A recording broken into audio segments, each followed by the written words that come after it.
আসসালামু আলাইকুম বন্ধুরা, আপনারা অনেকেই জানেন যে অন্যান্য মুরগির তুলনায় দেশি মুরগি একটু দেরিতেই বড় হয়।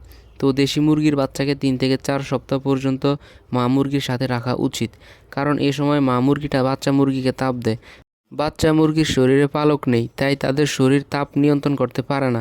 আর যদি অ্যাকুরেটভাবে যদি বাচ্চা মুরগি তাপ না পায়, তাহলে শরীর থেকে পাখা বড় হয়ে যায়, মুরগির বাচ্চার পা শুকিয়ে যায় এবং তারা ঝিমিয়ে ঝিমিয়ে মারা যায়।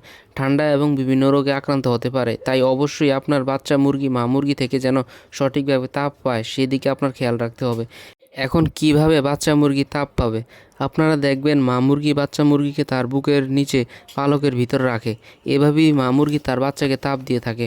মা মুরগি বাচ্চাকে খাবার খাওয়ানো শেখায়, তারপর বিপদ থেকে রক্ষা করে। অনেক সময় কুকুর, বিড়াল এবং বিভিন্ন প্রাণী আছে দেশি মুরগির বাচ্চার উপর আক্রমণ করে, তখন মা মুরগি বাচ্চাগুলোকে রক্ষা করে। তাই মা মুরগির সাথে বাচ্চা মুরগিকে 3 থেকে 4 সপ্তাহ রাখতেই হবে।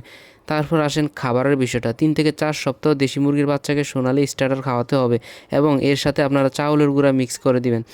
এই সম্পূরক খাদ্যের পাশাপাশি আপনারা প্রাকৃতিক কিছু খাদ্য খাওয়াতে পারেন, যেমন কলমি শাক, দুলপা, তারপরে নিম পাতা ইত্যাদি। এই শাক খাওয়ালে মুরগির রোগ প্রতিরোধের ক্ষমতা বাড়ে। সুতরাং মুরগির বাচ্চার প্রতি আপনার প্রথম 3 থেকে 4 সপ্তাহ একটু যত্ন নিতে হবে। ইনশাল্লাহ দেখা হবে অন্য কোনো ভিডিওতে। আসসালামু আলাইকুম।